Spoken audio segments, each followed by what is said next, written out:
Le Mali est une bonne destination, propos tenus par le Premier ministre Dr Choguel Kokala Maïga à Dubaï. Notre pays expose ses potentialités aux investisseurs des Émirats arabes unis à la faveur d'un forum économique dénommé Invest in Mali. Le premier convoi transportant le coton malien sur le corridor Bamako-Nouakchott a pris le départ ce matin. L'ouverture des corridors Conakry-Nouakchott permettra d'évacuer plus de 60 tonnes de fibres de coton sur la production de la campagne cotonnière 2021-2022. 4 des 7 stations de traitement des eaux usées de Bamako visitées par 2 membres du gouvernement. Le ministre en charge de l'environnement et celui de la santé veulent à travers cette visite comprendre le fonctionnement des épurateurs et la destination finale des eaux traitées.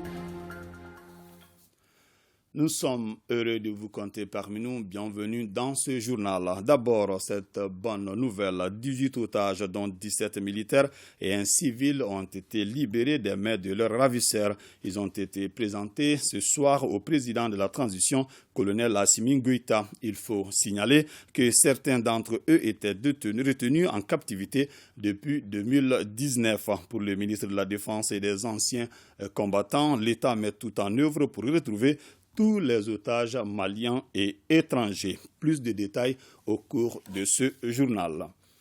Le nouvel ambassadeur du Mali en Égypte s'apprête à regagner son poste. Avant son départ, il a bénéficié des conseils du président de la transition, le colonel Assimi Goïta. C'était au cours d'une audience. Boubacar Diallo est au micro de Khalifa Naman Traoré. Ce matin, il a été question de venir prendre auprès de son Excellence, le chef de l'État, les conseils, les directives et surtout, pour ne pas dire les plus hautes instructions présidentielles en ce qui concerne ma feuille de route pour mes prochaines fonctions en terre égyptienne. On a parlé de la coopération bilatérale entre les deux pays, mais surtout, le président s'est apaisanti sur la situation particulière que vit le Mali, c'est-à-dire la sécurité. Et pour cela, il m'a dit d'être le porte-voix du Mali pour transmettre la bonne parole à nos partenaires en ce qui concerne la souveraineté, la dignité et le respect du peuple malien. Et pour cela, je rassurais son Excellence que je ne faillerai pas à ses devoirs. Et il a mis l'accent de porter une attention particulière à la protection de nos concitoyens en Égypte, la diaspora, d'être à l'écoute et surtout de travailler main dans la main pour renforcer davantage cette coopération entre la République du Mali et la République arabe d'Égypte. Le Mali expose ses potentialités aux investisseurs des Émirats arabes unis à la faveur d'un forum économique dénommé Invest in Mali. Cette rencontre avec les partenaires émiratis vise à expliquer les opportunités qu'offre notre pays dans les secteurs stratégiques tels que l'agriculture, l'énergie et les mines. Le Premier ministre Dr Choguel Kokala Maïga, qui a présidé le forum, rassure les partenaires que le Mali est une bonne destination. Envoyés spéciaux à Dubaï, Bourama Traoré et Sidi Moudibou Dambélé. Dans la ville d'affaires de Dubaï, le Mali s'appuie sur le levier économique pour inciter les investisseurs émiratis. Investir in Mali ou investir au Mali est le cadre choisi pour cette opération de séduction. Par ce rendez-vous économique, le pays veut construire un boulevard pour les futurs investisseurs étrangers. Inviter les potentialités d'investisseurs à effectuer un séjour au Mali, afin de nous accompagner à mettre en valeur des énormes potentialités. Cela pourrait se passer notamment par la création d'un joint venture, un partenariat gagnant-gagnant. Bien vendre la destination Mali, le projet est porté également par les partenaires émiratis. Selon le ministre en charge de l'eau de ces pays, le Mali est une terre d'opportunités qu'il convient d'explorer. Un plaidoyer soutenu par d'autres partenaires émiratis déjà convaincus de ses potentialités, tout comme le Premier ministre convaincu également du rôle clé du secteur privé dans le développement socio-économique d'un pays. Et ce n'est pas une simple affirmation. L'État s'est progressivement retiré du système de production et de commercialisation pour se concentrer sur son rôle régalien d'orientation et de régulation de l'activité économique. Dans cette dynamique, plusieurs réformes institutionnelles et du code législatif et réglementaire ont été entreprises, faisant du Mali une bonne destination et un pays attractif. Il s'agit entre autres, au plan institutionnel, de la création de l'Agence pour la promotion des investissements, avec un guichet unique pour raccourcir les délais de création d'entreprises et apporter une assistance technique à chaque investisseur. Il s'agit de l'Agence d'aménagement des zones industrielles pour offrir des infrastructures de qualité aux investisseurs pour leur installation et leur fonctionnement. Au plan législatif et réglementaire, on peut noter de façon non exhaustive l'adoption du nouveau Code des investissements plus attractif en termes de mesures incitatives pour les investisseurs potentiels, l'adoption d'une loi sur la concurrence. En perspective, la République du Mali va créer des zones économiques spéciales pour s'aligner sur les bonnes pratiques à l'échelle mondiale. Le forum Invest in Mali a été une tribune pour donner aux potentiels investisseurs des informations de première main sur le Mali qui connaît des difficultés et un incident de parcours selon les chefs de gouvernement qui ne saurait être une entrave à l'investissement. En somme, la République du Mali est une bonne destination, une bonne opportunité à saisir pour tout investisseur. Je vous invite tous et toutes à y faire un tour et à faire le pari sur le Mali, un pays d'opportunité. Un plaidoyer gouvernemental bien mené avec à la clé un acte de confirmation, celui d'un gâteau aux couleurs nationales du Mali, visiblement très succulent comme les fruits attendus de la coopération émirati malienne dans les prochains mois. La nuit du Mali à Dubaï, c'était le mercredi dernier dans la soirée sous la houlette du maestro Cheikh Tidiane Seck. Les artistes maliens se sont produits sur scène pour magnifier notre pays au cœur de l'exposition universelle Dubaï 2020. Ils ont chanté la paix et appelé les Maliens à s'unir pour bâtir le Mali nouveau. Envoyés spéciaux Ibrahima Traoré et Aruna Diarra.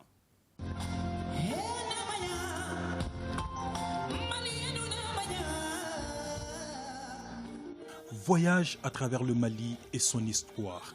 À l'Expo Dubaï 2020, une pléiade d'artistes s'est succédé sur scène pour chanter la grandeur du pays, sous la houlette du maestro Cheikh Tidiane Seck.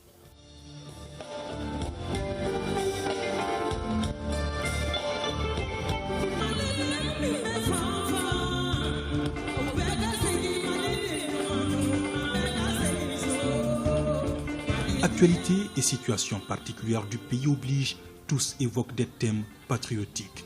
Union sacrée, cohésion sociale, paix et sécurité au Mali ou encore soutien aux autorités de la transition.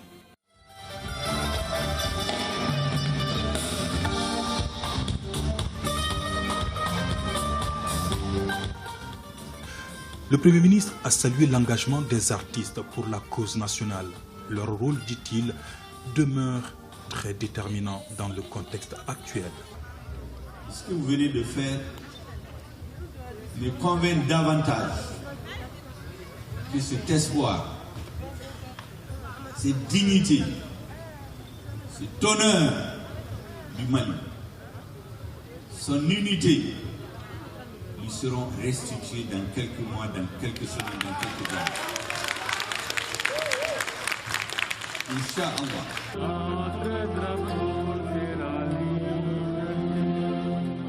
Autre moment fort de la soirée, un défilé de mode. Le Made in Mali est mis en exergue ici par la styliste Mariette Diko.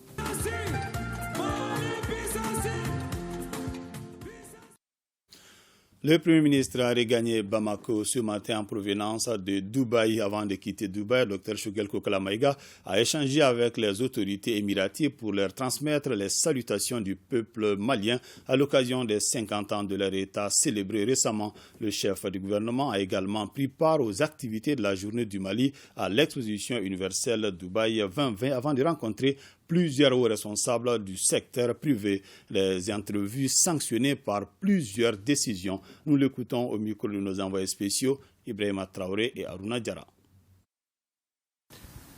Les deux événements cumulés justifiaient notre présence, surtout que les autorités émiraties y tenaient de façon particulière. À cause des raisons de calendrier, les festivités du cinquantenaire de la fondation de leur État se sont passées quelques jours avant mon arrivée, mais j'ai eu l'occasion d'apporter les salutations des hautes autorités du Mali et rappeler surtout que le fondateur des Émirats arabes unis, l'émir Cheikh Zayed, a fait l'un de ses voyages les plus mémorables en République du Mali en 1985, qui est resté dans le cœur et la mémoire des Émirites.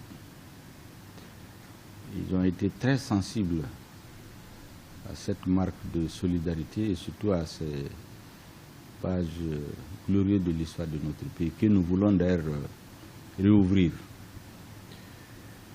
Nous avons participé aussi et surtout à la journée du Mali, où j'ai été personnellement impressionné. Et j'ai compris que si nous ne venions pas, malgré l'agenda extrêmement chargé du gouvernement, ça aurait été une erreur. Parce que j'ai vu ici que les différents membres du gouvernement ont préparé cette présence du Mali de façon magistrale. J'ai aussi salué la mobilisation des artistes, des créateurs, des stylistes maliens. J'ai été impressionné que certains artistes et créateurs ont abandonné des concerts en Europe, les ont fait reporter. Des stylistes ont mobilisé toute leur énergie. Des chanteurs, des artistes de toutes les régions du Mali se sont retrouvés ici pour donner un visage du Mali qui est tout à fait différent de ce que les Maliens peuvent croire. Nous avons eu un Mali uni ici avec des chansons en Touareg, en Sonrai, en Peul, en Bamana, des artistes qui chantent ensemble et surtout qui ont chanté l'armée malienne, la gloire de notre armée. Ils ont montré une face de notre pays qui nous interpelle tous. Ici, on a vu un Mali debout. Ils ont puisé dans la profondeur de notre culture, dans les relations qui unissent nos peuples, les différentes populations du Mali, pour chanter l'hymne du Mali, pour chanter l'ode du Mali. Et cela a impressionné tout le monde. Les Africains, notamment nos amis des pays arabes. Beaucoup sont venus me dire à l'hôtel qu'ils ont été impressionnés et qu'ils ne regrettent pas d'avoir tout fait pour que la journée du Mali se tienne. Parce que par ailleurs, il y a des mains invisibles qui ont cherché à saboter même la présence du Mali à cet événement, notamment à faire reporter ou annuler purement et simplement la journée du Mali. Heureusement que la persévérance de nos différents responsables a fait que cet événement s'est tenu. Le deuxième jour, je l'ai mis à profit pour prendre un certain nombre de contacts de haut niveau, pour partager les difficultés du Mali, expliquer ce qui se passe chez nous, parce que beaucoup n'ont pas la bonne version. Et je vous assure que la bonne version donnée a changé la perception de beaucoup de responsables. Émérite, je crois, dans les semaines à venir, j'ai invité personnellement le PDG. Il viendra à Bamako pour faire un protocole pour qu'il fasse des vols directs sur Bamako. Je leur ai rappelé qu'il y a des milliers de Maliens qui viennent à Dubaï tous les jours. Il y a aussi des questions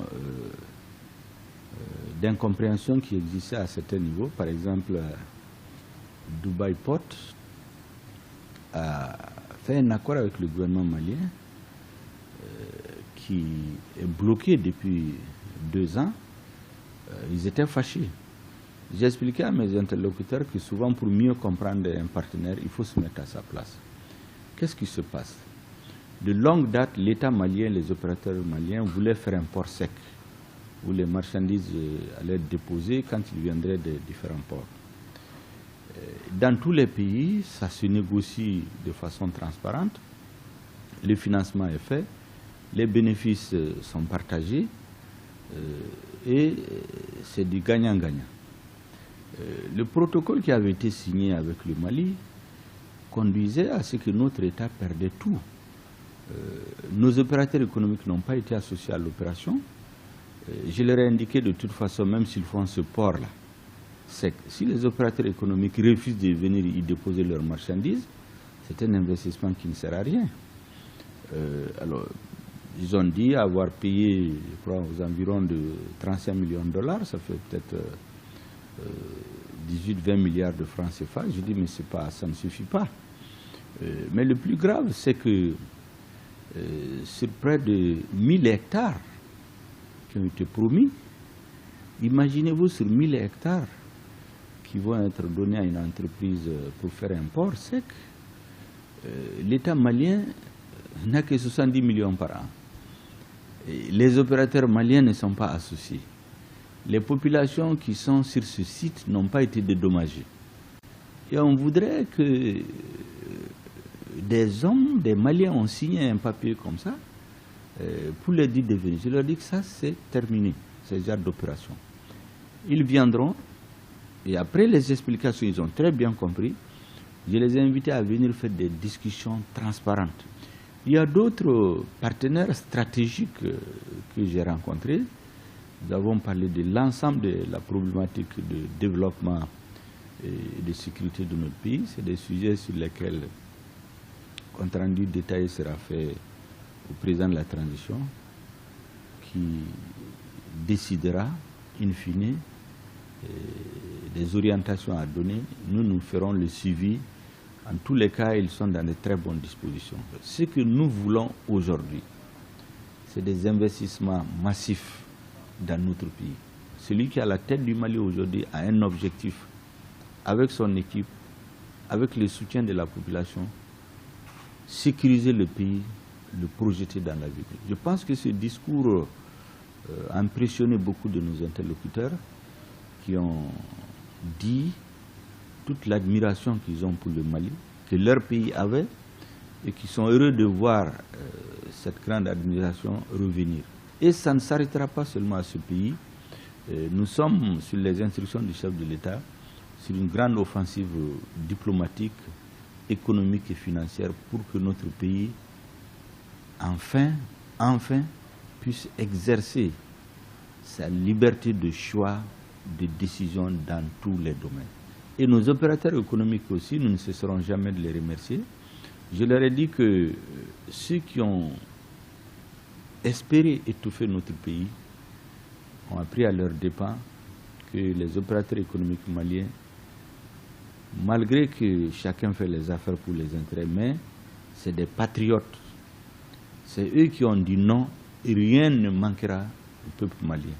Ni au peuple malien, ni à son armée en termes de carburant, en termes de nourriture, en termes de denrées de première nécessité, en termes de tout ce que le monde des affaires veut faire. Je vous rappelle que le chef du gouvernement a regagné Bamako ce matin. Je vous le disais également au cours de ce journal, 18 otages, dont 17 militaires et un civil ont été libérés des mains de leurs ravisseurs. Ils ont été présentés ce soir au président de la transition, le colonel Assimi Goïta. Il faut signaler que certains d'entre eux étaient retenus en captivité depuis 2019. Pour le ministre de la Défense et des anciens combattants, l'État met tout en œuvre pour retrouver tous les otages maliens et étrangers. Le colonel Sadio Kamara au micro de Khalifa Naman Traoré. Aujourd'hui, c'est un jour heureux et synonyme d'espoir pour nous. Nous venons d'assister à la libération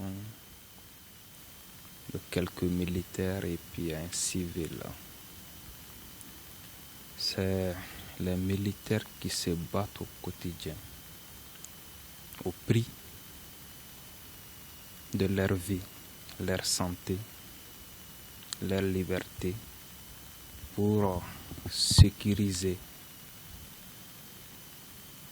la population et préserver l'intégrité du territoire national. Donc en retour, il est normal que l'État fasse tout pour soulager les militaires et tous les otages qui ont été pris par des groupes armés terroristes. C'est les instructions données par le président de la transition de tout faire pour libérer tous les otages maliens ou étrangers sur le territoire national. Où ils étaient? Et qui les détenait? En fait, c'est des militaires. Ils étaient détenus par des groupes armés terroristes. D'autres ont été enlevés au niveau du centre, d'autres dans les régions du nord. Ça fait déjà bientôt 2 ans, sinon un peu plus de 2 ans que d'autres étaient en captivité. Mais aujourd'hui, grâce aux efforts conjugués des services de l'État, nous avons pu obtenir la libération de ces otages-là. Et quel est ce message que vous avez à l'adresse, en tout cas, de ceux-là qui sont encore otages? Le message, c'est leur dire de tenir bon. L'État malien n'abandonnera jamais ses fils. L'armée malienne n'abandonnera jamais ses frères d'armes. Les opérations sont en cours. Les services sont en train de travailler pour que nous puissions obtenir dans les meilleurs délais la libération de ceux qui sont en captivité.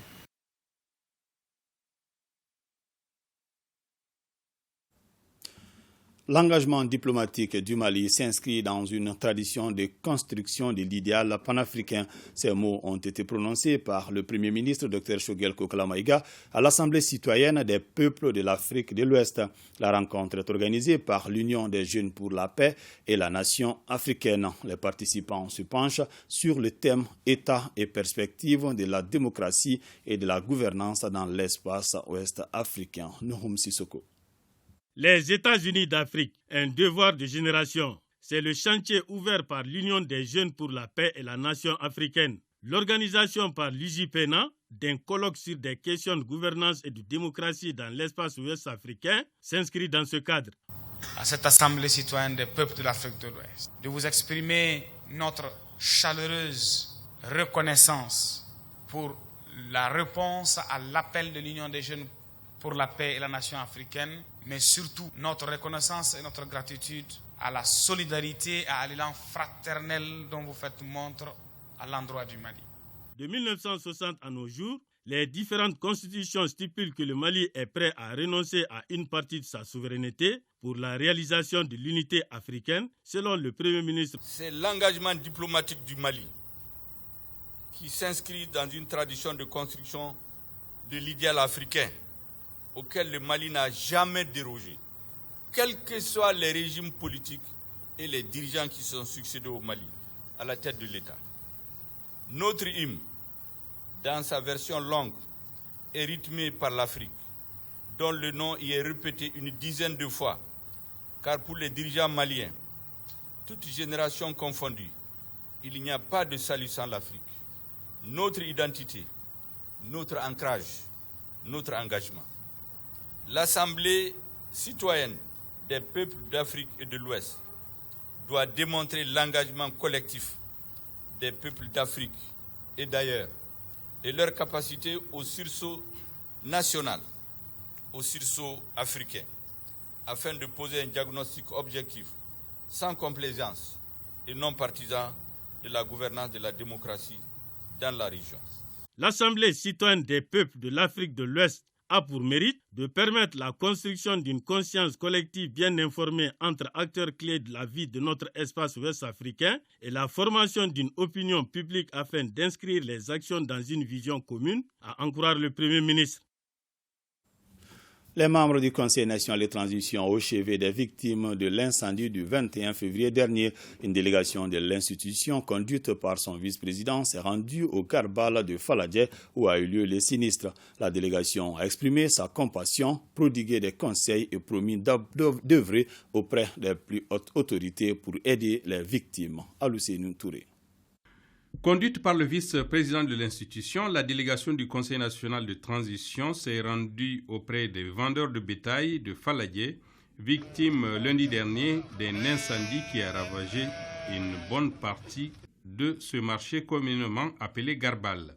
Selon les responsables du site, l'incendie serait une conséquence de la promiscuité créée par l'arrivée des déplacés. L'arrivée des déplacés a considérablement compliqué la cohabitation sur le site. La solution consiste à les installer ailleurs.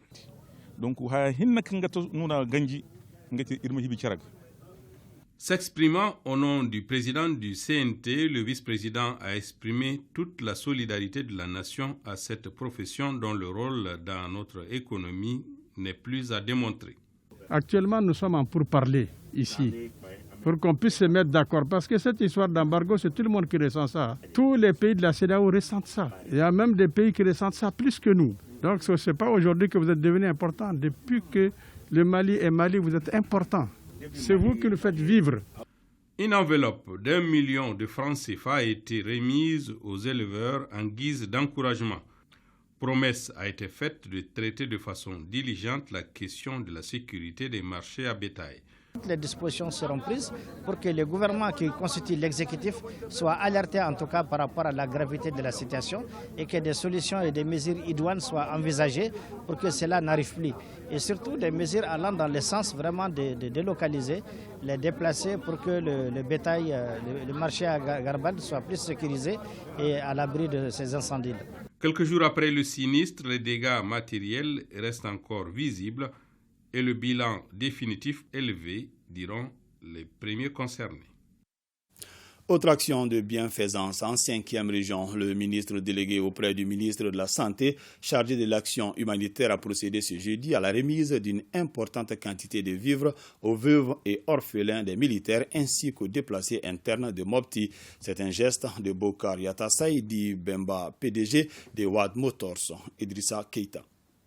À travers cette remise de vivres, Bokar Yatassaye Demba, PDG de Wad Motors, apporte un sourire aux veuves et orphelins des forces armées maliennes, aux personnes vulnérables et aux déplacés internes de Mopti. La donation en vivres pour accompagner les actions nobles du gouvernement et soutenir nos forces armées de défense et de sécurité reste toujours une action de devoir patriotique pour les PDG. M. Bokar Yatassaye. Cette action de bienfaisance est perçue comme une lueur d'espoir, surtout en ces moments difficiles pour les bénéficiaires. C'est donc constitué de 2000 sacs de 50 kilos, dont 1000 sacs pour les veuves et victimes de la guerre, s'inscrit dans un élan de solidarité qui constitue aujourd'hui l'une des priorités des autorités de la transition. Nous donnons l'assurance que toutes les dispositions seront prises pour que ces vivres soient orientés uniquement vers les bénéficiaires. Et le ministre délégué auprès du ministre de la Santé chargé de l'action humanitaire, la solidarité des réfugiés et des déplacés d'inviter d'autres personnes de bonne volonté à emboîter les pas. Il s'agit aujourd'hui pour nous d'aller vers cette coordination de nos actions pour être beaucoup plus efficaces. Les partenaires et le gouvernement, qu'on se donne main dans la main afin de renforcer la résilience de la couche la plus vulnérable de notre population. J'ai dit au PDG de Wad Motors, merci, qu'il ne s'agit pas seulement de faire des profits, mais il faut accepter aussi de donner à la population. Au cours de cette cérémonie de remise, le ministre Oumarou Diarra a invité les uns et les autres à l'union sacrée autour de l'essentiel, le Mali, notre patrimoine commun. Le ministre de la Sécurité et de la Protection civile a remis ce vendredi 26 ambulances à la Direction générale de la Protection civile. Cette action entre dans le cadre de la mise en œuvre du plan d'action du gouvernement. Elle traduit la volonté des autorités de la transition d'assurer la sécurité des populations sur toute l'étendue du territoire national. Drissa Kone. C'est très fier du service rendu par les unités de la protection civile sur le terrain que le ministre de la Sécurité et de la Protection civile remet les clés des 26 ambulances ultramodernes. Ces ambulances renforcent ainsi les capacités opérationnelles des soldats du feu sur toute l'étendue du territoire national. Nous avons des postes de secours par-ci par-là que nous sommes en train d'installer pour être en tout cas au plus près des populations. Et je pense que ces moyens vont véritablement contribuer en tout cas à renforcer nos capacités afin que nous puissions répondre de façon positive aux attentes des populations. Pour satisfaire les multiples et diverses sollicitations des populations, les centres et postes de secours doivent disposer de plus de moyens roulants. Cette acquisition entre dans le cadre de cette volonté affichée du gouvernement de la transition à mieux équiper les forces de sécurité et de la protection. Ces initiatives sont une consécration de la volonté ferme et affichée de son Excellence, le colonel Assimi Goïta, président de la transition, chef de l'État, chef suprême des armées, à doter nos forces de défense et de sécurité des moyens adéquats et adaptés pour leur montée en puissance afin de les permettre de mener à bien leur mission. C'est dans cette optique que la Direction générale de la protection civile vient de bénéficier, encore une fois, de ces moyens roulants qui, j'en suis persuadé, contribueront à accroître les capacités d'intervention de ces différentes unités et de réduire les délais d'intervention afin d'assister et de sauver au maximum les vies humaines. Le ministre Daoud a invité le directeur général de la protection civile à faire bon usage des engins et de veiller scrupuleusement à leur entretien quotidien. Je vous l'annonçais dans les titres, le premier convoi transportant le coton malien sur le corridor Bamako-Nouakchott a pris le départ ce matin. L'ouverture des corridors Conakry et Nouakchott permettra d'évacuer plus de 60 000 tonnes de fibres de coton sur la production de la campagne cotonnière 2021-2022. Le top départ a été donné par le ministre du Développement rural qui a appelé les conducteurs et les chargeurs au travail bien fait. Dougoufana Traoré et Abdou Salam Bambara. Ce sont au total 53 camions qui ont pris le départ ce matin sous l'œil vigilant du ministre du Développement rural et du PDG de la CMDT. Direction Nouakchott en Mauritanie avec à leur bord du coton malien. Le coton, une des principales ressources à l'exportation du Mali face à l'embargo imposé par les pays de la sous-région, devait se trouver un autre chemin vers l'extérieur. Une initiative de la CMDT et du Conseil malien des transporteurs routiers qui s'inscrit dans la dynamique gouvernementale de transformer l'embargo en véritable opportunité. On est là pour lancer le premier convoi de plus de 53 camions qui vont transporter du coton et fibres et qui passera par le port de Nouakchott. C'est un événement très heureux. Je crois que nous devrions développer cette idée. Le Mali doit transformer l'embargo en une opportunité parce qu'on a voulu nous asphyxier. Il faudrait maintenant que l'on repartisse notre fret sur l'ensemble des ports. Et nous invitons vraiment l'ensemble des opérateurs économiques et toutes les structures d'encadrement des opérateurs économiques pour que cette tendance ne puisse plus s'arrêter. Pour le Conseil malien des transporteurs routiers, l'ouverture de ce corridor est un véritable ouf de soulagement. La joie se lisait sur les visages. L'arrêt de travail que certains connaissaient depuis le début de l'embargo ne sera plus qu'un mauvais souvenir. Aujourd'hui, nous allons commencer vraiment à renforcer nos capacités sur le corridor mauritanien à travers bien sûr la CMDT qui est l'initiateur de ce voyage. Donc je ne peux que vraiment remercier et puis féliciter les transporteurs, les encourager parce que le coup est déjà parti. C'est fini, mais le ministre l'a dit tout à l'heure, on ne va plus vraiment mettre nos œufs dans le même panier. Nous remercions d'abord nos partenaires de la CMDT, parce que quel qu'en soit Alpha, c'est eux qui sont à la base aujourd'hui de cet événement. C'est une grande société citoyenne du Mali qui, quand on a eu les problèmes, ont songé à nous aider. Dans le temps, c'était à peu près 2 ports seulement qui recevaient le coton malien. Comme le président a eu à vous le dire, souvent, dans ces ports-là, souvent, nos camions pouvaient rester jusqu'à 1 mois, 2 mois sans être déchargés. Mais quand nous avons eu cette opportunité, nous nous sommes dit qu'il ne faut jamais relâcher cela. À quelque chose de malheur, souvent, on trouve le bonheur dedans. C'est ce qui a été le cas de la Mauritanie. On est en train de sensibiliser les chauffeurs pour qu'en réalité, pour qu'on puisse se donner le meilleur de nous-mêmes. Parce qu'il s'agit du Mali. Quand il y a l'embargo, d'autres ont fermé. S'il y a d'autres débouchés, moi je pense que c'est un atout, on se réjouit de cela. Près de 1500 km séparent Bamako du port de Nouakchott. Le convoi compte parcourir cette distance en moins de 4 jours.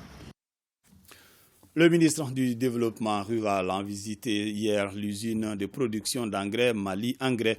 Objectif, encourager les entrepreneurs agricoles maliens à plus d'investissements en vue de répondre aux exigences du gouvernement. Le ministre Keïta rassure le promoteur de Mali Engrais de l'accompagnement de l'État. Youssouf Diakité. Le ministre du Développement rural, en se rendant à l'usine de production bio Mali Engrais, entreprise 100% malienne, voulait s'assurer de la capacité de l'usine à répondre aux besoins des consommateurs, surtout aux exigences du gouvernement. Le promoteur rassure et invite. Monsieur le ministre de l'Agriculture, Modibo Keïta, est le premier ministre à venir nous encourager à ce qu'on a fait ici. Et moi, vous avez vu, moi, l'équipe, tout le monde était enchanté. Rien que pour ça, vraiment, on remercie le ministre et tous les membres du gouvernement.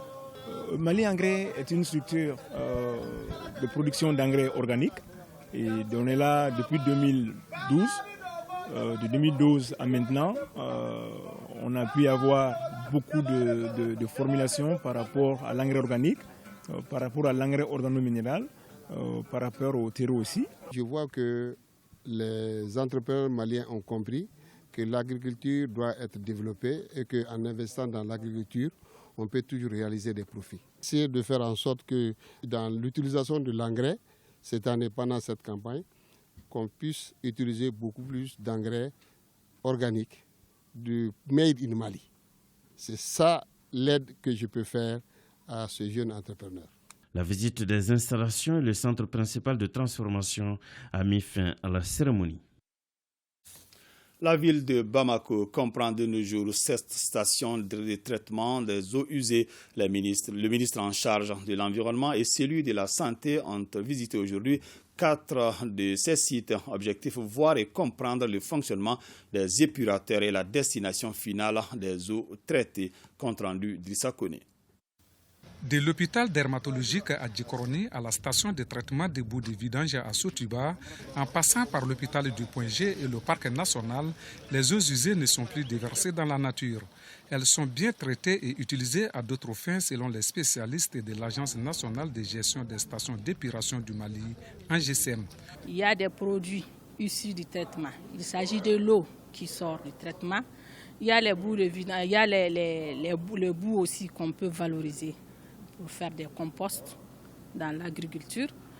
Donc les eaux sorties du traitement peuvent être réutilisées comme pour arroser les plantes. Pourquoi pas même le jardinage, mais après analyse. Ce que ça peut apporter pour le cas concret du Point G ici, on était attaqué tous les jours par les différents riverains, par nos eaux issues de la dialyse, qui utilisent des produits toxiques et qui utilisent beaucoup d'eau. Donc toutes ces eaux aujourd'hui ont été récupérées, drainées, acheminées vers le jardin géologique qui en fait un autre usage. Les autres hôpitaux, c'est la même chose. Toutes ces eaux ont été traitées, utilisées à d'autres fins. Le ministre de l'Environnement et son collègue de la Santé, qui ont été suffisamment édifiés sur le fonctionnement des épurateurs, apprécient les efforts en cours. Après l'hôpital du Point, nous sommes venus effectivement au niveau du parc pour voir un peu l'ensemble des eaux usées qui viennent du Point G, mais qui constituent pour le parc vraiment un vivier important pour l'arrosage effectivement des plantes et de la verdure au niveau de cette institution. La station d'épuration de Sotuba en chantier, mais qui aussi est en train de traiter toutes les eaux des unités industrielles de Sotuba, y compris certaines familles autour de Sotuba. Et aussi ce que les vidangeurs apportent au niveau de ces stations-là. Nous avons vu qu'il y a un vaste chantier quand même en cours qui permet de rassurer encore nos populations. Les hôpitaux quand même qu'on a visités, nous savons que les eaux usées qui sortent de ces hôpitaux sont traitées avant d'être déversées. Ce qui m'a beaucoup plu en plus, c'est la bonne collaboration entre les équipes. Les hôpitaux Gabriel Touré et Dekati, ainsi que plusieurs autres structures hospitalières du Mali, seront bientôt dotés de sites de traitement des eaux usées. En 5e région, plus de 2,4 milliards de francs CFA, c'est le budget prévisionnel 2022 de l'hôpital Somino Dolo. La structure vient de tenir la 22e session de son conseil d'administration. Idrissa Keita. Au cours de cette 22e session ordinaire du conseil d'administration de l'hôpital Somino Dolo de Mopti, les administrateurs ont planché sur le rapport d'activité et financier de l'exercice 2021 ainsi que le budget de l'année en cours et son programme d'activité. Le budget pour l'exercice 2022 s'élève à plus de 2 milliards 400 millions de francs CFA contre 2 milliards 285 millions 868 620 francs CFA, soit une augmentation de 3% par rapport à l'année écoulée. Malgré certaines difficultés liées à la situation sécuritaire, la pandémie de Covid-19 et l'insuffisance du personnel, l'hôpital Somino Dolo a réalisé des progrès en termes de renforcement des plateaux techniques. Il s'agit de consultations curatives réalisées à 67,7%, d'interventions chirurgicales réalisées à 112,7%, d'hospitalisation réalisée à 83,91%. Pour l'année 2022, il est attendu une croissance dans la mobilisation des ressources des partenaires et des fonds propres. Nous comptons sur cette croissance par rapport à certaines nouvelles activités. Il y a le centre de recherche et de lutte contre la drépanocytose, il y a la transfusion sanguine, le renforcement de la dialyse. L'hôpital a effectué aussi au cours de l'exercice 2021 plus de 30 000 consultations dans ses différents services, cela pour le mieux-être de la population de Mopti. Point Covid du jour, les services de santé ont enregistré 7 nouveaux cas positifs sur 864 tests réalisés, 127 patients guéris et 0 décès. À ce jour, 122 patients sont sous traitement. Semaine citoyenne de la jeunesse de Sikasso. L'événement a été lancé hier jeudi dans la salle de spectacle Tichara de Sikasso. Cette initiative de la direction régionale de la jeunesse et des sports vise à promouvoir la citoyenneté. Moussokore Sireme et Amadou Dolo. Rôle et responsabilité de la jeunesse dans la gestion de la crise sociopolitique du pays. C'est à travers ce thème que le ministre Moussa Ag Attaher lance les activités de la Semaine citoyenne de la jeunesse de Sikasso. Ce thème est très pertinent et éloquemment évocateur. Il rappelle si besoin en est à la jeunesse son devoir, sa place et sa responsabilité dans le processus actuel de refondation que les plus hautes autorités du pays ont entamé depuis quelques mois sous le leadership éclairé de son Excellence le président de la transition, chef de l'État, le colonel Assimi Goïta. Le thème est enfin une invite, voire un appel solennel à la jeunesse de Sikasso et par ricochet à la jeunesse malienne en général de l'impérieuse nécessité d'aller vers l'union sacrée pour bâtir le Mali Koura. Cette semaine met ainsi en compétition 6 établissements scolaires de la ville et ceux des cercles de la région autour des activités civiques et socio-éducatives comme la poésie, la chorégraphie, le théâtre et l'exécution de l'hymne national. Quand on prend un pays, on le prend par la jeunesse. C'est justement fait uniquement pour que cette jeunesse, surtout sikassoise, puisse s'emparer de la situation déjà que vit le pays. Parce que ne serait-ce que relayer l'information au niveau des jeunes que le Mali n'est pas dans une situation normale. Ces danses, ces chants et ces intonations de l'hymne national, en plus de leur caractère de loisir, permettront aux jeunes de renforcer leurs capacités dans plusieurs domaines. Bonne nouvelle pour la jeunesse sikassoise. La salle de spectacle Tichara, vieille de près de 40 ans, sera rénovée. Une promesse du ministre Moussa Ag Attaher en réponse à la sollicitation de la direction régionale de la jeunesse et des sports. Le ministre est allé également rendre toute sa courtoisie aux légitimités traditionnelles avant de prendre congé.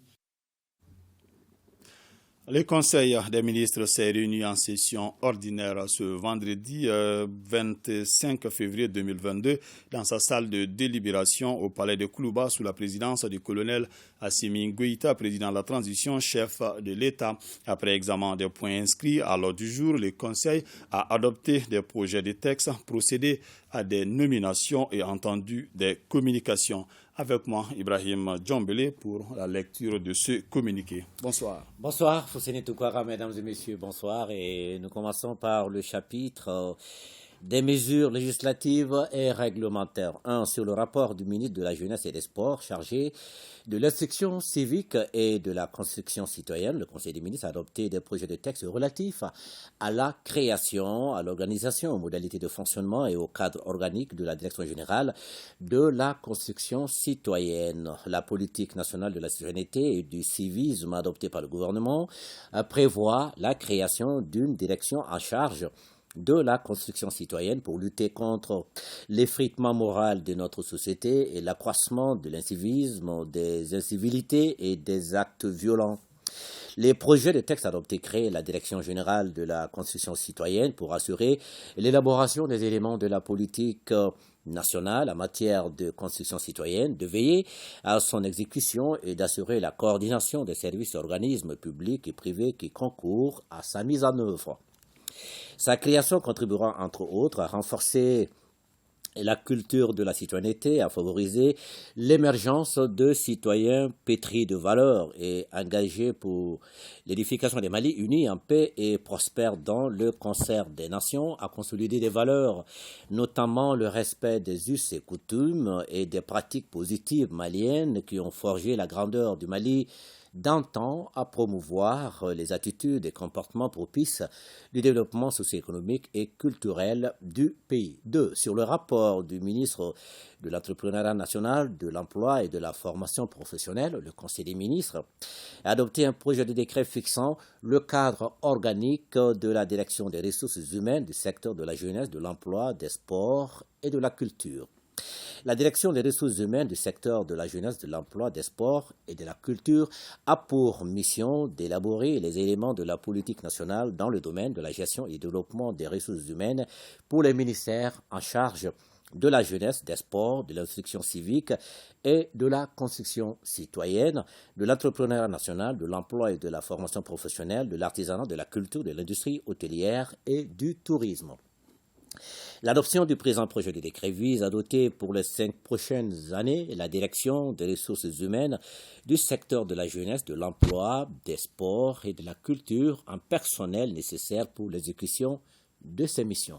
Au chapitre des mesures individuelles, le Conseil des ministres a procédé à des nominations. La liste nominative des intéressés est disponible sur le site web du secrétaire général du gouvernement, c'est le www.sdgg-mali.ml et dans le journal L'Essor. Au chapitre des communications, le ministre de la Santé et du Développement social a informé le Conseil des ministres de l'évolution de la maladie à coronavirus, marquée par une augmentation du nombre de cas testés positifs par rapport à la semaine précédente. Le président de la transition, chef de l'État, a appelé la population au respect strict des mesures de prévention et de lutte contre la maladie.